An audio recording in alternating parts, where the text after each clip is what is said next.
I can only hope, John, that you're one of those that gets a high basic wage, because a gob-headed prat like you is never going to make money on commission. Unless, of course, you're a disgusting reprobate that gets people to sign for things that they can't afford. I wouldn't like to make such an allegation against a person such as you, because, of course, you'd have to be able to read the phones. Looking for somewhere new to visit? Then why not come to Lancaster? The new Maritime Museum on St George's Quay offers you something different. A Morecambe fisherman's kitchen, a canal packet boat, a custom house and warehouse that were built when America was still a British colony. Super slideshows, cafeteria and shops open every day. Also, do not forget to visit the Ashton Memorial, the grandest monument in England. Phone Lancaster 64637 now for details. Have you got a Red Rose Radio 7-Up car sticker in your car? If not, get one now, as we're giving away £5 a day, Monday to Friday, throughout July, August and September to owners of cars seen with one of these stickers. To get your car sticker, send a stamped addressed envelope to Red Rose Radio Promotions, P.O. Box 301 Preston, and tune into Red Rose Radio to see if your car's been spotted. This promotion is run in association with Red Rose Kitchens of Moorbrook Street, Preston. Please listen to my ditty. It may not be very witty, nor even slightly funny, but it will help save you money. For me, from cradle to grave, I aim to shop and save. I buy out I need, for next to nought indeed. There's meat and veg and cheese and pigs and booze and clothes and cards and sweets and pigs and pet food and household things. So shop and save a load down Blackpool's Waterloo Road, in the market they call New, and Overt Road, the M2. Thank you. Poetry in prices, from the New Market and M2 Market. It's the place to come, where shopping can be fun. The Newmarket Waterloo Road. It's back to school with Slaters for massive stocks of school uniforms at low, low prices. Why pay through the nose when Slaters stock the lot? Fully lined washable blazers from $11.99, school shirts from $2.99, trousers and skirts from $4.99, and ties and socks from 69 pence. More choice and lowest prices at Slaters. Branches at Preston, Wigan, Ashton in Makerfield, Lee, Bolton, St Helens and Warrington. Make sure your child goes back to school with Slaters. Ian Stringer here, Sales Manager John Wilding's Garstang, inviting you to our Ford Open Weekend this Saturday and Sunday. We'll be displaying the Ford range, including limited model editions with styling and extras. Enjoy a glass of wine with our compliments and enter our free competition. Pick up written details on low finance selected models too. This weekend, John Wilding's on the A6 Garstang. When you think about cars, it pays to think of John Wilding. John Wilding! How do, Ian? Hello, Alan? Yes? I'd like to talk about the rip-off charities what come round the pubs. Go on then. It's the blind in particular. All the money what goes to, there must be thousands of pounds and all that. And I feel sorry for the blind people, because they never see a penny of it. Very good, thank you, Ian. Pretty clever. How do, Brian? How do, Alan? I'd like to talk to you about a problem I had in hospital last week. I went in for a myelogram. You know what one of them is, I take it? I think you mean a pilogram, don't you? No, a myelogram. Go on. Where they inject the dye into your spinal area after taking a lumbar puncture so they can get enough fluid. Oh, yeah, go on, yeah, go on. Anyway, when he was doing it, the doctor was giving the local anaesthetic. Each time he said, "Are you dead? Is your back dead?" And I kept saying no. And he gave me 3 locals, and then he shoved the needle in. And the pain was that fierce. As he was actually drawing the lumbar off, it scratched my spinal cord, and it's done damage to me. Where I lost the feeling from my waist, down to my knees. And also, the pain was that great. I broke 3 teeth, and I was now sitting in a wheelchair. Have I got any go at him for telling him to actually stop? Because I still had a lot of, I still had complete feeling in my spine. You're suggesting that he in some way injured you? Yeah. So there is a case there that needs to be answered? Yeah. What I suggest you do is discuss it with a solicitor. Mm-hmm. Okay? Okay, thanks. Cheers. Oh, but one other thing. Go on. Door-to-door salesman. Mm. Right. Round my way, we seem to get plagued with double glazing. Now, the height of the cheek was the father was putting new windows in the house the other week, and Everest come round and said, we want to do your windows for you. We just put them in. So we'll put these in while you're here. How do, Ricky? Hello? Yes? I'd like to talk about policing, if I may. Go on. Although in theory, I would utterly support a person who says he is a pacifist, in practice, if that person is a police officer, how could he effectively carry out his duty? Because at the end of the day, if he's trying to report someone for an offence, whether it be an arrestable offence or not, if this person then turns around to him and threatens some kind of physical violence, the policeman would have to back down. So in practice, how could a policeman be at the same time a pacifist? To be honest, I don't think a policeman could be totally pacifist, rather like a soldier couldn't. Well, then, in that case, I don't want to talk about soldiers because that's a different thing altogether, and I don't agree with the concept of a soldier, whereas the concept of a policeman, I do, to some regard, have a degree of agreement with the concept, but... Well, yes, but you're constructing that concept within our violent society. And the only way we will alleviate a violent society isn't by having a superior uniformed violence, but having no violence. Well, I agree that by having no violence is the only way to produce what you say, but it is a fact that there is violence in society. And Indeed it is. But you have to make a decision somewhere along the line. You see, you're debating the practicalities of it on a society basis, but pacifism and its beliefs are not about practicalities on a collective basis, but on the morality on an individual basis. Well, exactly, but for a person on an individual basis to base his morality on his own individual basis has to live in our society, doesn't he? And unfortunately for him, and in my opinion, unfortunately for most people, there are certain people who will resort to violence, whether we believe it on an individual basis or not. Indeed, but the trap you're falling into is a fairly obvious trap, but one that it is easy to fall into. And that is this. Pacifism is something that happens in an individual. Now, yes, that individual has to live in the society. What the individual who proclaims his pacifism is not entitled to do is to call upon others to perpetrate violence on his behalf, or hers, if you want to put it in generics. So I would not call upon a policeman to perpetrate violence on my behalf, nor would I call upon a soldier to perpetrate violence upon my behalf. I, as a person, am a pacifist. I hope, if somebody wished to assault me, I would accept that as assault as the consequence of my pacifism. I have my doubts about that, because I'm also a realist. But I do not want people perpetrating violence on my behalf. I suppose my ultimate question really is, can you rationally be both a pacifist and a realist in this society at the same time? It rather depends on what you mean by pacifist and realist. Yes, I am a pacifist. Yes, I am also a realist and aware that my pacifism, my personal pacifism, is not going to change society one dot. But am I to do what I believe to be wrong merely because the realities are that what I believe to be right will not achieve my overall goal? Or am I to try to achieve that goal despite the inevitability of the failure?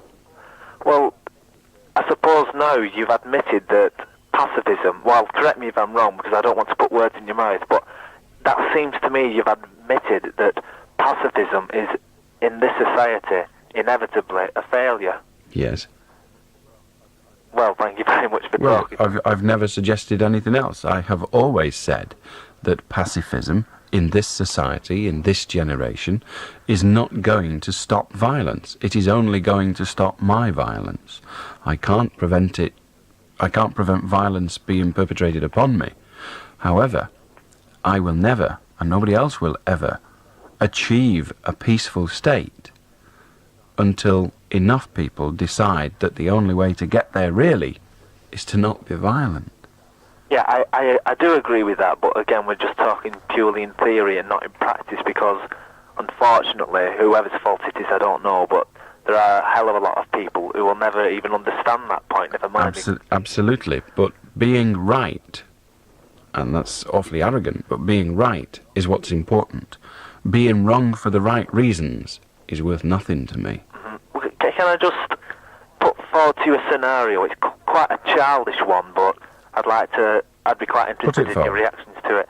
Imagine you were walking down the street and you see some horrible deed of violence being taken place on a vulnerable person, whether it's some kind of assault on a child or whatever, assault on the old lady that people like to quote.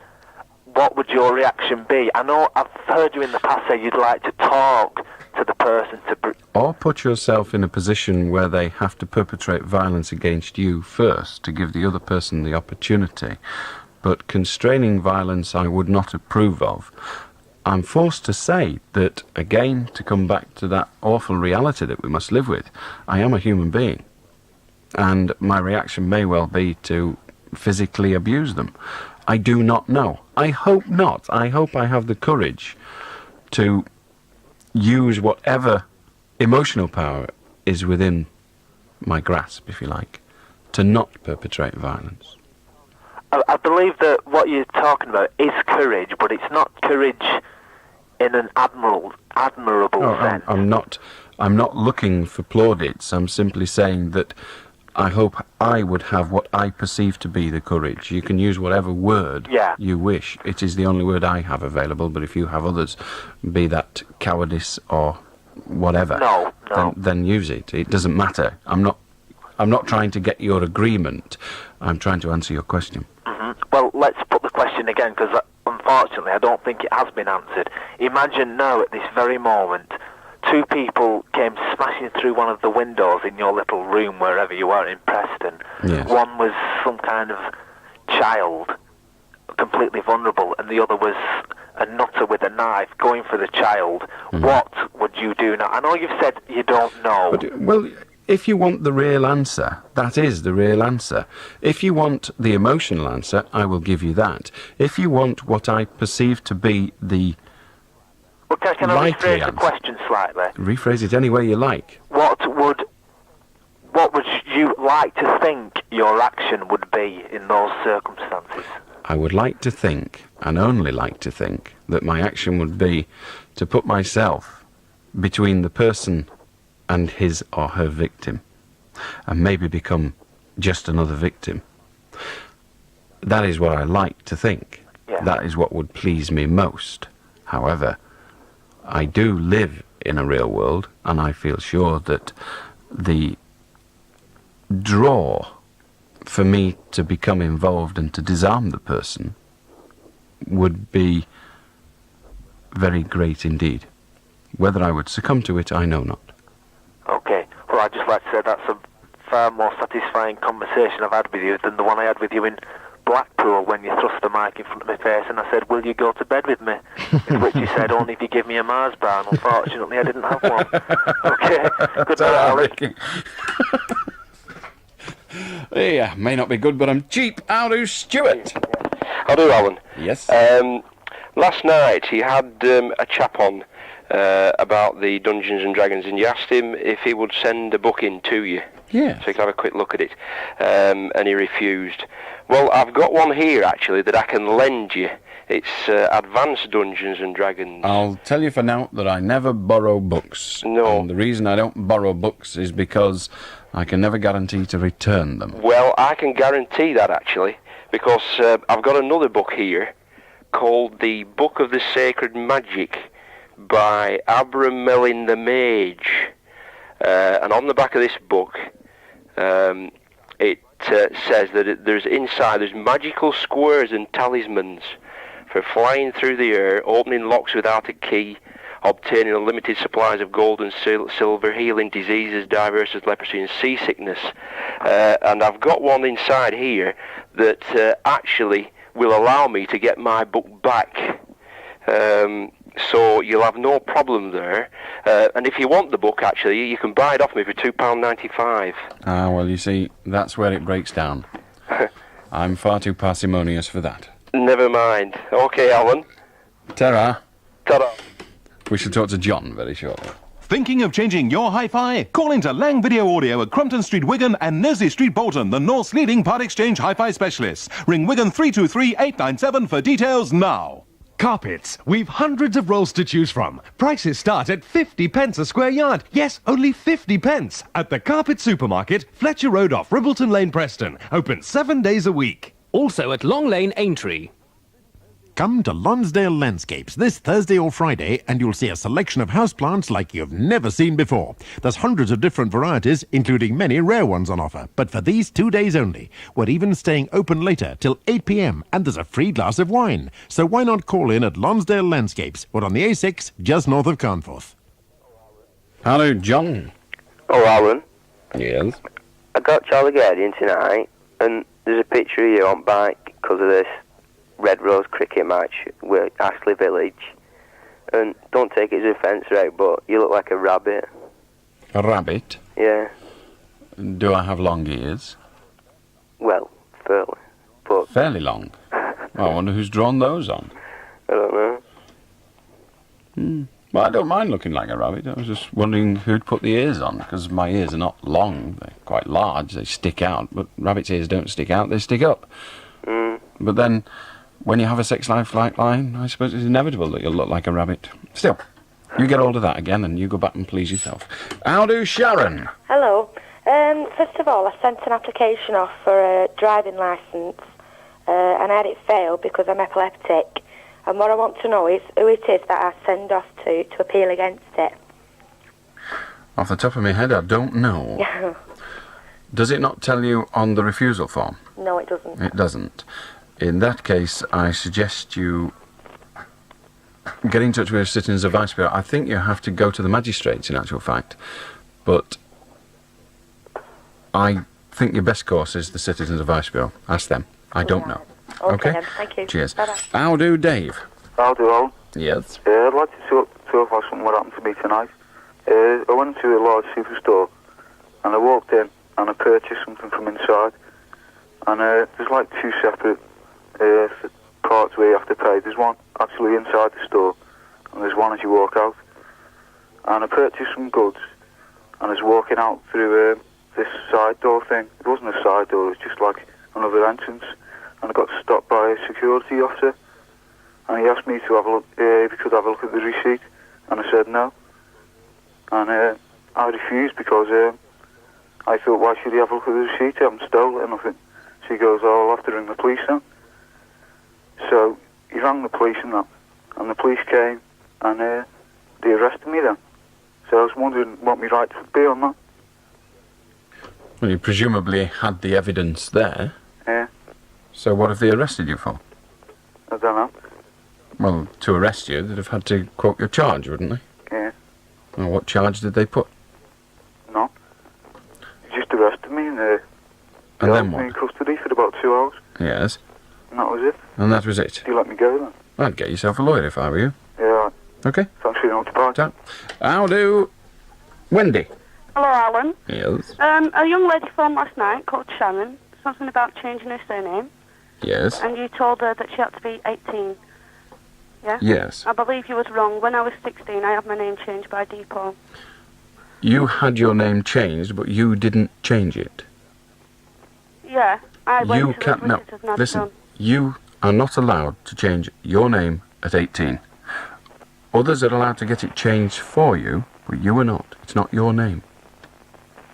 Well, my solicitor had it changed for me. Fine. What were your parents' Pardon? views? What were the parents' views on that? Well, they agreed that I could have it done.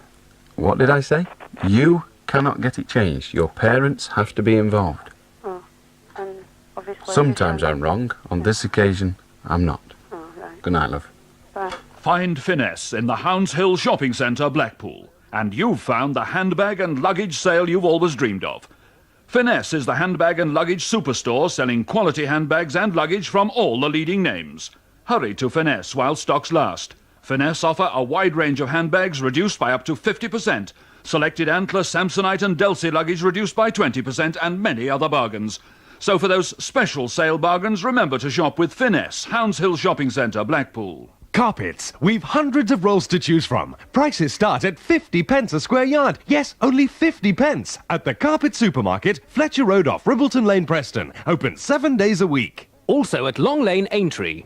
It's back to school with Slaters for massive stocks of school uniforms at low, low prices. Why pay through the nose when Slaters stock the lot? Fully lined washable blazers from $11.99. School shirts from $2.99. Trousers and skirts from $4.99. And ties and socks from 69 pence. More choice and lowest prices at Slaters. Branches at Preston, Wigan, Ashton in Makerfield, Lee, Bolton, St Helens and Warrington.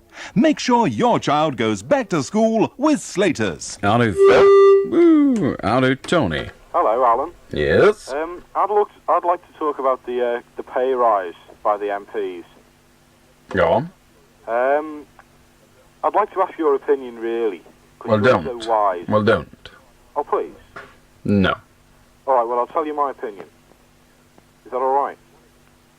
Yes. Okay, well, what it is that I think they're making a mockery of the country. I really do. I don't care which party it is, whether they're Tories or you know, green things or anything like that. What I'm saying is, I don't reckon they should award themselves any pay rises at all. I reckon it should be up to the country to govern, you know, their pay. But how would we assess the opinion of the country? Well, I think that they should be on the same kind of a pay as, say, any normal worker would be. You know, a factory worker or something like that. Why? On a kind of an average pay. Well, because I don't think they work as hard as a lot of people do. You obviously know very little about being a Member of Parliament. Well, I don't really, but I'd just like to argue with you about it. Well, there's not much point arguing if the basis of your information is totally and utterly wrong. Members of Parliament work exceptionally hard. Whether they actually achieve anything is another point of view, but they certainly work. They do work hard. I know they do. You do? I know they do. Oh, well, seeing as you're so wise and knowledgeable, I can only agree with you there. Right, well, thank you for that. How do Mark? Hello, I'd like to talk about door-to-door selling, please, Alan. Go on. I hate it myself, but I think it's acceptable because it's legal. Indeed, but its acceptability ought to be removed, in my view. Well, that's as may be, but at the moment it is acceptable. It is acceptable at law, yes, but if you remember, when I was talking to the imbecilic individual a little earlier, I didn't talk about the legal acceptability, I actually phrased it thus, moral acceptability, and of course law has no bearing on that. Well, I totally agree with you there, Alan. Sorry? I totally agree with you there, Alan. Good. How do Tony? All right, Alan. Yes? I'd like to talk about nuclear testing in Stafford. I don't know if you've heard about it. Yeah, Stafford. Over a 2-mile radius in Stafford, in this countryside, they've been testing out nuclear chemicals. I think it's just dead bad, like, I mean, the public and that. Are you talking about the military test by scattering radioactive dust? That's it, yeah. Go on. Well, I mean, it's just dead bad. I mean, the way the society's got no control over things like this. You don't get told about it or anything. It's just well, how do you know about it if you don't get told? Yeah, but I mean, you've got no control over it. I mean, you know that stuff. If you do have a control over it. Everyone that objects to it should write to their MP. Yeah, but and if enough people, if enough people write to their MPs, and if enough MPs think it is wrong, then it will be stopped. It wouldn't. Well, I'm sorry, you must believe what you like, but if enough MPs, do bear in mind that phrase, enough MPs think it is wrong, then it will be stopped. No, I disagree. I don't think it would. So, if every MP in Britain said, we don't want this to happen anymore, you think it'd carry on? I don't know. You don't know? You knew a minute ago. I'm sorry? Do you think that's a viable thing? I mean... Well, can we just establish, first of all, you seem to have said that if enough MPs think it's wrong, it won't stop. Well, how many is enough? Enough is at least a majority in the House of Commons. And if the majority in the House of Commons tells the military to stop doing that, they will stop. Well, I think the military have got more of a hold over the country than anybody else, like. You know? Then you're a half-wit. How do George? No, George. How do Mark? Hello, Alan. I'd like to talk about the army captain who was caught drug smuggling. I believe that if the charges are dropped against the army captain, it's an admission that the British government are sanctioning drug smuggling. If the charges are dropped, I don't see how it can be accepted as such an admission. If the charges are dropped by the Swedish authorities, It means nothing. It means simply that the Swedish authorities have chosen not to pursue it for their own reasons. I don't know. It isn't an admission that the government are doing it. It may well be an admission that there's insufficient evidence. Well, I know for a fact that the drugs were found in the gentleman's car. Well, I know for a fact that it wasn't his car. Well, he was driving the car. Well, okay, but, I mean, you come on here, you say, I know for a fact they were found in the gentleman's car. They were not found in the gentleman's car. They were found in the gentleman's brother's car. All right, they're found in the... So that's your facts up your nose already. No, well, not Yes, necessarily. they are. Your facts are wrong. All right. They were not found in the gentleman's car. The facts are wrong, but... So giving me all this crap about I know for a fact is not worth a light. Now you're saying the facts are wrong. I know for a fact you're wrong, pal. All right, I'm wrong, but... Good. I'll do nobody, but we will talk to David next. Come to Lonsdale Landscapes this Thursday or Friday and you'll see a selection of houseplants like you've never seen before. There's hundreds of different varieties, including many rare ones on offer. But for these 2 days only, we're even staying open later till 8 p.m. and there's a free glass of wine. So why not call in at Lonsdale Landscapes? We're on the A6, just north of Carnforth. Please listen to my ditty. It may not be very witty, nor even slightly funny, but it will help save you money. For me, from cradle to grave, I aim to shop and save. I buy out I need, for next to nought indeed. There's meat and veg and cheese and pigs and booze and clothes and cards and sweets and pigs and pet food and household things. So shop and save a load down Blackpool's Waterloo Road. In the market they call new, and over road the M2. Thank you. Poetry in prices. From the Newmarket and M2 Market. It's the place to come, where shopping can be fun. The Newmarket Waterloo Road. Ian Stringer here, sales manager John Wilding's Garstang, inviting you to our Ford Open Weekend this Saturday and Sunday. We'll be displaying the Ford range, including limited model editions with styling and extras. Enjoy a glass of wine with our compliments and enter our free competition. Pick up written details on low finance selected models too. This weekend, John Wilding's on the A6 Garstang. When you think about cars, it pays to think of John Wilding. John Wilding! I'll do David. Yeah, I just want to pass in comment about people and the views on people on the sea, like, punk rockers who they see going round. They think all them are, troublemakers and everything. And all those that are into the top 40 and whatever, they think that they're, non-troublemakers and they're all alright. And I don't think it's right that, Neither do I. How do Neil? Hello. Yes? I'd like to talk to you about love. Young love. I don't know if you're married yourself. Are you married?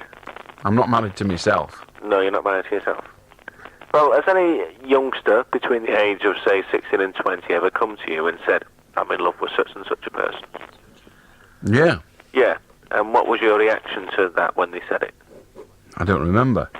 Well, offhand, you must remember what you've said. All right, then if a young person was to turn up in your studio tonight and said, I'm in love with somebody, what would you say to them?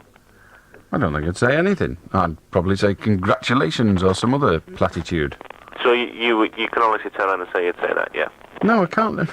I just told you. I cannot honestly say that. I said I would probably make some similar platitude. That is not me saying that is definitely what I would say. Right. Well, all right then, 90% of parents that have children between the age of, I would say, 16 and 20, let's say the daughter or the son will come home and say, I'm in love with somebody, I want to get married. Now, the reaction from most parents is it's puppy love.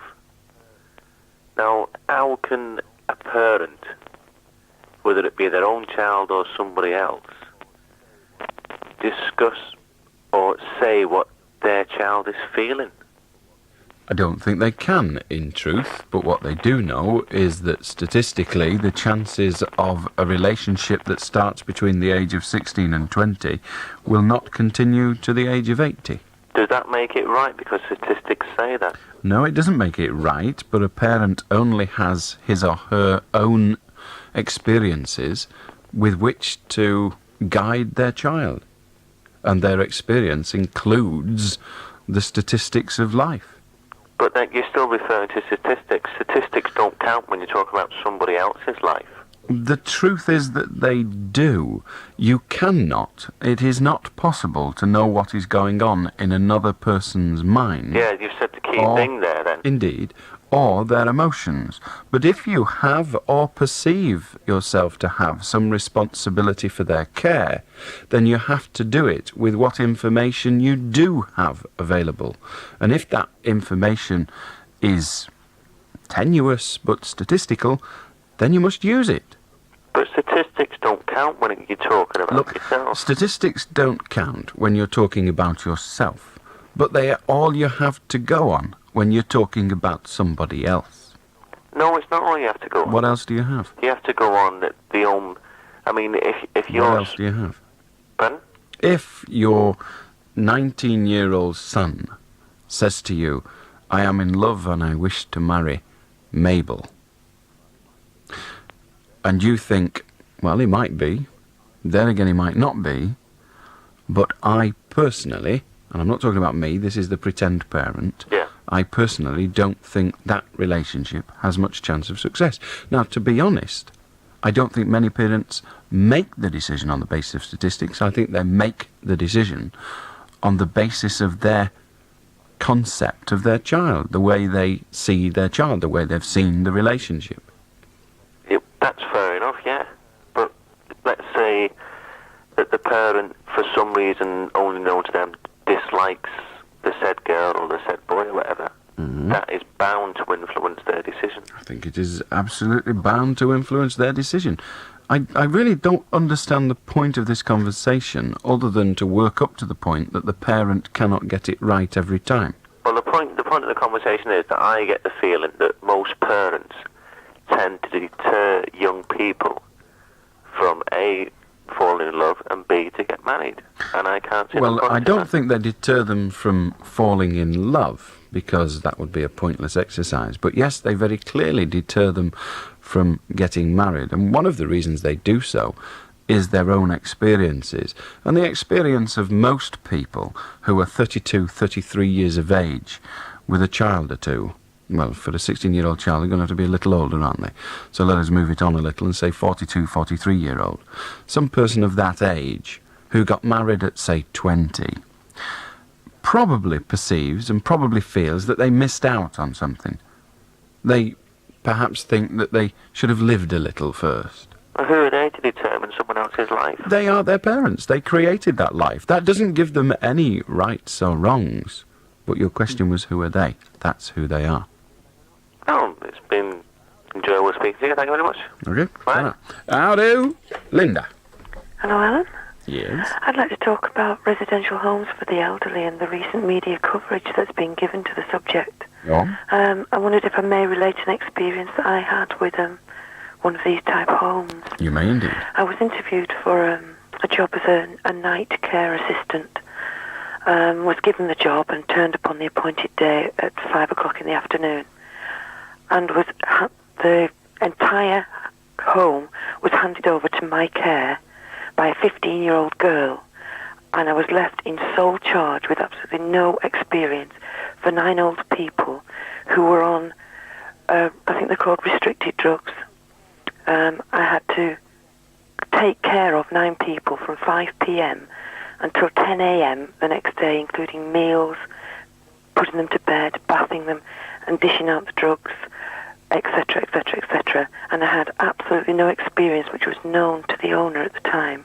And I was terrified, to say the least. And it just made... I never went back. I mean, I did the one night, and that was it for me. I was absolutely flabbergasted. And it just made me wonder at the time why there wasn't somebody investigating, checking up, monitoring these types of homes, for the standards of care, etc. If somebody, for example, had had a coronary, I would not have had a clue what to do. And what actually happened was one of the old ladies refused to take her tablets, and in fact she died a fortnight later. I just hope to goodness that it was nothing to do with the fact she wouldn't take the tablets from me. Well, I think you'll probably find that it wasn't anything to do with the fact that she didn't take the tablets from you, because it would have happened rather sooner. She'd probably died that night or within a day or two, so you're all right there. Don't worry about that. Thank you for that. And yes, there does need to be some kind of mechanism, some test process, and indeed the cost of that service, that examination process, should be borne by the registration fees of the premises themselves. I believe that when a home of this type has more than 3 residents, that it's supposed to be inspected by social services or somebody. Yeah, the great problem is they inspect them, allow them to set up, and then they haven't got the manpower to continually go around inspecting them. They have to notify them when they're going and all sorts of other nonsense. And I think we need somewhat more powerful inspectors than that. People who can just drop in whenever they feel like, 24 hours a day. That's what we need. There's a certain element of slave labour involved. Oh, indeed there is. Well, the wages paid to the staff, that's a separate issue. A wage is as good as what you can get. What I'm saying is that there ought to be more stringent rules, there ought to be more regular testing, there ought to be random inspection, and the cost of all that, which would be quite extraordinarily high, but the cost of all that should be borne by the registration fees of the homes themselves. In other words, if you want a home, you've got to register, it'll cost you X amount of pounds, and that money will be spent making damn well sure that you're looking after people and not slowly killing them. Absolutely. Okay. Because they're charged a phenomenal rate, aren't they, for their Some of them do, yes, some of them. Thank you for your call. Bye-bye now. Hello there. I'm just having my HGV driving lesson with North Manchester HGV. They do hourly lessons and intensive courses to put you on the right road. If you're an HGV or PSV novice, for just £30, you can have a full 2-hour assessment, including licence and medical fee. Now, if you pass with them, they'll guarantee you a job interview. So, what are you waiting for? Ring North Manchester HGV Training Centre on Bolton 23235. That's Bolton 23235. If you're stuck for something to do this weekend, may I suggest Ye Old Brown Cow? No, it's a pub and restaurant in Accrington, you daft clot. Aye, and they're offering free wine Monday to Friday. There's a free half carafe of wine for 2 diners and a free full carafe for 4 diners. All you need to do is ring up and book in advance. The number's Accrington 37893. Better still, why not call in on Aslington Old Road, Oswald Twistle, for a decent pint of Tetley Ale. Ye Old Brown Cow. It's a real home from home, and it's open Sunday all day. Hello, Joy. Hello, Alan. What can we do for you? Hiya. We're not live now, are we? We are. Oh, we are. Oh, it's all right, because what I wanted to talk to you about, I'm just so shocked about what the girl said before me. Never mind. What do you want to talk about? No, I was only ringing up very lightly about door-to-door salesmen. You know... And what were you saying about them? About how... No, what that girl said was so shocking. That she turned up out of the blue and ended up having to look after all those people. Well, she didn't turn up out the blue. That was the date she was supposed to do the job, but certainly she wasn't qualified, trained, or anything else for the job. No, isn't that shocking? It is absolutely horrendous. It's unbelievable. Nor is it unique, Joy. Oh, I just can't believe that. I mean, I've done lots of work in that sort of area, and I was really shocked to hear her say that. I wouldn't have thought that, you know, I mean, just to turn up out of the blue. It probably happens somewhere in Britain every night. Why is this sort of a private home she was talking about? That one was, yes. Oh, I see. Well, it's still shocking to, you know, you think you put your old elderly mother or grandparents somewhere safe, and then find out that a perfect novice could have turned out to look after them for the night. It's unbelievable. Well, sadly, you've got to believe it, because it does happen. Good. All right, love. No, I was only ringing up, you know, sort of, it's funny, I was listening to you earlier on with this gentleman over the door-to-door salesman, and there you were, giving him every chance to say, you know, go on, give me a good reason for being a door-to-door salesman, and you gave him 100 chances, and the silly sod couldn't come up with one because he was so belittled by you. You know, I mean, he kept thinking you were against him. And there you were, you know, giving him every chance. Anyone else should... I don't think he was belittled by me. I think he was belittled by the fact that there isn't one moral reason that doorstep salesmen should be permitted. Well, not a lot, but there's like sort of things that they are doing you a service. I mean, crikey, I could do with a door-to-door salesman from time to time. For what?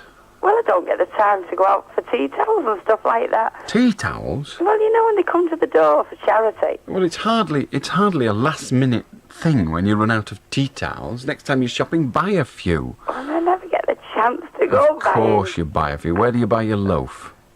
They don't sell tea towels where I buy. Where do you buy your loaf?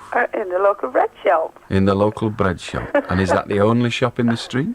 Of course it is. It's Just next door but one one to my house. So what else do you buy? Not a lot. I Not work a lot. so You live hard. on dry bread, do you? Eh? You live on dry bread. Mostly. I see. Where do you buy your washing powder? Do you have it delivered, do you? No, next door but one at the shop. At the bread shop that only sells bread? I didn't say it only sells bread. I see. So this shop that sells washing powder doesn't sell tea towels? No, it sells Most- like little. No, it's one Most of these unusual. corner shops that's dying out. Still most unusual that it doesn't sell tea towels when No, it it sells sells washing powder. birthday cards. Never mind. Birthday cards. Well, why don't you get a few of them and wipe your dishes with them? I do. Good. Ta-da. How do, John? Hello, Alan. We're getting onto some weird subjects tonight. Why didn't that girl report that old folks home if she was so upset? No idea. Most unusual. Anyway, about that salesman that was on before. Right. Now, you were how can I say, putting him in a corner a little bit. Well, that's not anything less than what he does, I'm well, sure. perhaps Go not, on. but what he should have said basically was that it's a free country and he's free to earn a living legally, and that his job's no worse than them adverts that you keep putting on through your programme. I would agree with you that the adverts on this programme are absolute crap. There's nothing I can do about that. Why do they always... But you do have the opportunity to decide not to listen. You don't have the opportunity to decide not to have a doorstep salesman pounding on your door. Of course you do. You don't open the door to him, or you tell him to go away. No, that is... Listen to what I said. You don't have the opportunity to stop him pounding on your door.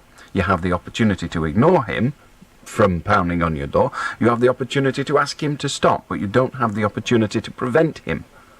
It's a first comment, yeah. Well, I don't have the opportunity to listen to you for those banal No, you adverts. don't, because I say to you, if you wish to listen to me, you will also have these adverts. That is the price. If you don't want to, that is your privilege. Why do they always depict Lancashire accents so thick? Like that Because last the one. guy that does them is thick. Oh. Hey, tell you what, while you're living, Alf Garnett will never be dead, will he? Ta-ra. Ta-ra, mate.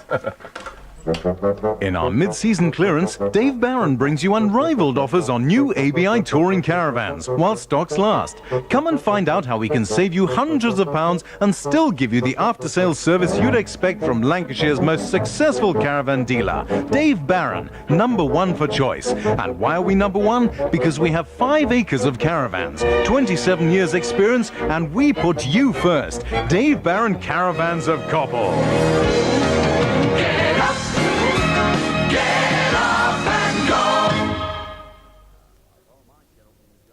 Hey, it's a hard life. Oh my, get up and goes, got up and gone.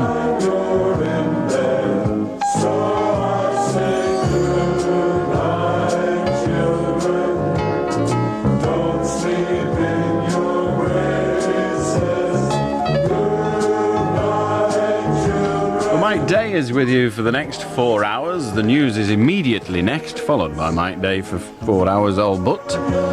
Tomorrow evening, I hope to be, I don't guarantee it yet, but I hope to be at the Nutty Night Out. Where is Out? The Nutty Night Out at Ginn Public House, Ginn Square, Blackpool. Maybe I'll see you there. Failing that, I'll be back tomorrow night at 10. Till then, have yourselves a ball.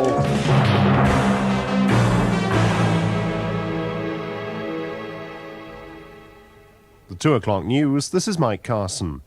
A special session has been called at the arms negotiations in Geneva after Soviet leader Mikhail Gorbachev suddenly announced that he accepts the double zero option. He is agreeing to go along with the US demands that medium-range missiles be scrapped both in Europe and Asia. Sally Ekroyd reports from Geneva. The Soviet leader Mr. Gorbachev said Moscow, in line with demands from the Americans, was now dropping its insistence that both sides should keep 100 medium-range missiles outside Europe, with the Soviet Unions to be stationed in Soviet Asia. And he said a deal could now go ahead for both shorter and medium-range weapons to be scrapped worldwide, with no conditions. The offer comes after weeks of stalling in the Geneva talks, and today's session could revive hopes now that a treaty will be ready for signing before the end of the year. Sally Ekroyd, IRN, Geneva. Anti-terrorist police are hunting for a gunman who walked up to a Palestinian in a crowded central London street, shot him in the head and calmly walked away. The victim, Alanaja Awad Al-Adami, who works as a cartoonist on an Arab newspaper, is critically ill. Police spokesman Dave Rangecroft says the gunman is extremely dangerous. The only description that we have at this stage is that he is black and that he carried a handgun. As to what sort of man he is a man who is capable of walking up to another human being and from a very few feet shooting him in the head. Education Secretary Kenneth Baker is being accused of political spite by the leader of Britain's largest education authority. Neil Fletcher, who heads the Inner London Authority, is angry about an order that all ILEA contracts worth over £15,000 are to be vetted. He says Mr Baker will have to spend all his time dealing with contracts from his authority. We'll be carting papers across the road to Elizabeth House and asking Secretary of State to make 200 separate decisions every day in order to keep the authority and the administration working efficiently. If he thinks he can do that, then I think he lives in cloud cuckoo land. Clearly he can't. There will be a backlog, a build-up of decisions. I think this is just going to make an administrative chaos and an exercise of crude autocratic power by a Secretary of State. The Cabinet Poll Tax Committee meets this morning to assess the growing revolt on the Tory backbenchers against government plans to replace household rates with a community charge. Late last night, 20 Conservatives told ministers from the Environment Department they thought the idea would be unfair and benefit only the rich. Richard Bestick reports from Westminster. The government's increasingly worried about noises coming from its backbenchers. They say the poll tax timing has electoral considerations, although one of the Tories who met ministers last night, Sir George Young, says the government's now planning to phase in the new system, avoiding a clash with the next general election. There's no way you can fudge that, and you have to come down to a decision, which I think has been taken, to phase it in. I think that's what ministers are minded to do at the moment. However, many Tories still want a person's wealth considered in the new tax, so far ruled out by the government. Richard Bestick, IRN, Westminster. Independent Radio News.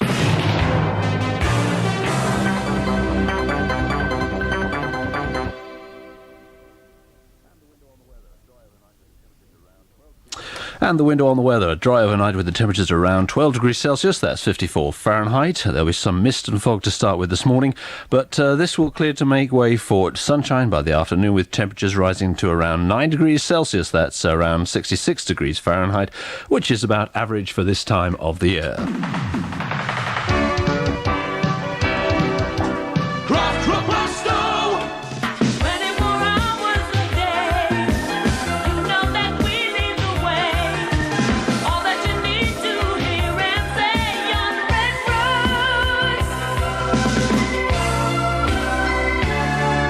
Very good morning to you. Welcome along. It's Mike Day with you through until 6 o'clock this morning with all the very best in music. We've got a competition for you. We've got a quiz and a bit of fun to help you through the wee small hours of the morning. Started with a kiss,